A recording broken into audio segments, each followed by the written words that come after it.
let's talk about 3D filmmaking, because that's been a big storyline in movies this year. Are you guys fans of the current 3D? I mean, do you like 3D as a movie-going experience, not as movie makers, but as moviegoers? Honestly, I'm totally into it. I love it. I really think the technology is really good. It kind of puts you in the space. It doesn't give me a big headache. And I think that it's being done so much now that we're past the eat the pancake, sort of poke things at the screen era of 3D. And you can just sort of, it just adds a little something. There are definitely movies where, that shouldn't be in 3D. I don't know, like Cabin in the Woods or...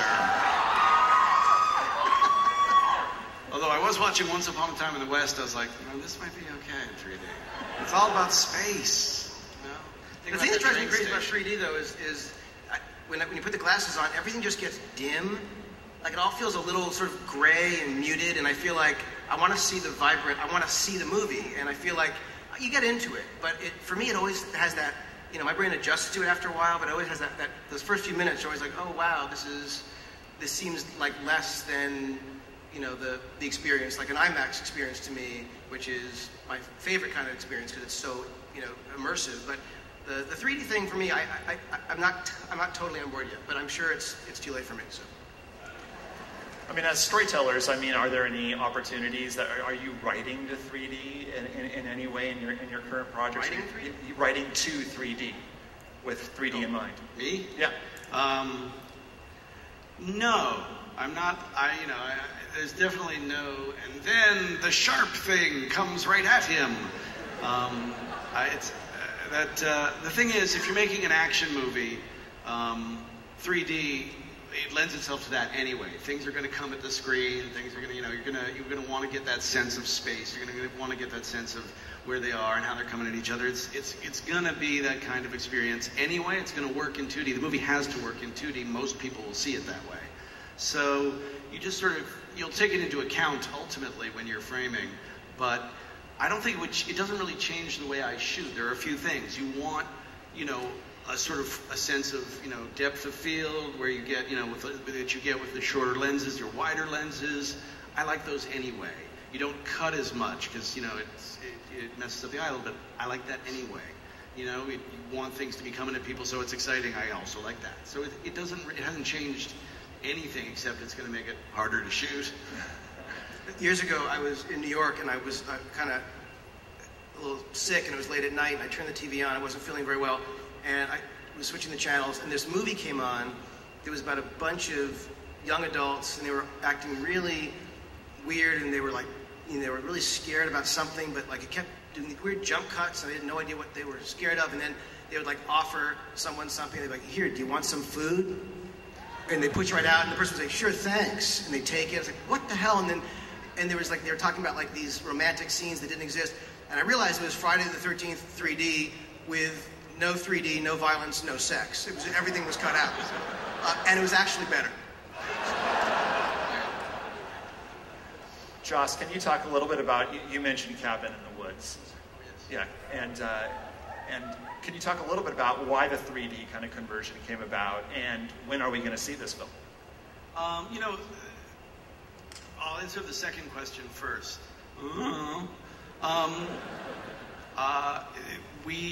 The fate of the studio that has the movie is in flux. Therefore, they've put James Bond on hold, and I don't think we come before him. So we really don't know what. The film is finished.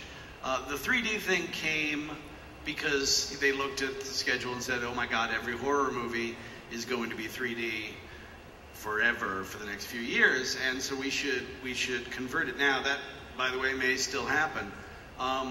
But Drew shot something very specifically in, a classical mode. Like he went away from, really in your face and tried to keep things sort of, we were studying John Carpenter and really keep the suspense and make it almost a little old-fashioned.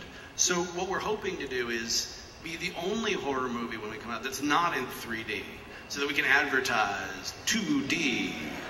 You'll believe things can move across the screen. Cabin in the Woods, it's painterly. It's going to be, it's going to revolutionize the industry.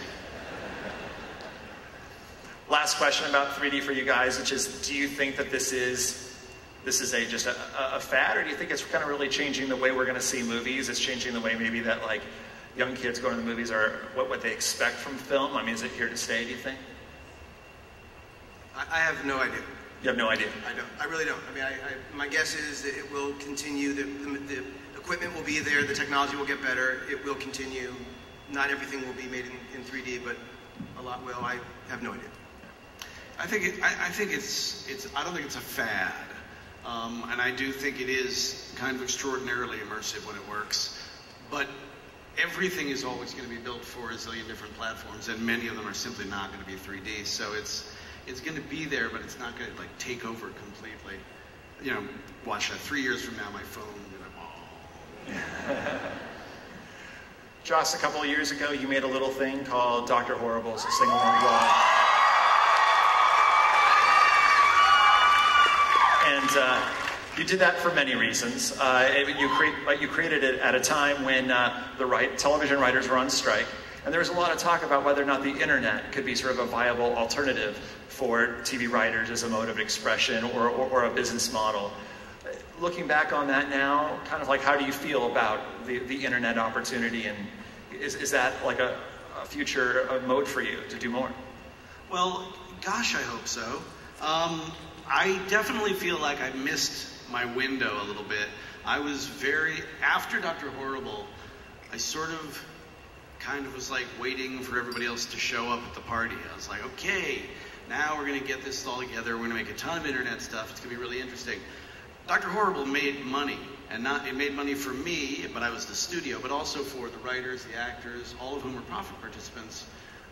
You know, so it really worked as a model by which people can actually go ahead and make a profit on the internet. People always say, well, there's no money there at all. There's less. Obviously, there's much less than can be had in movies and TV, but it can be done.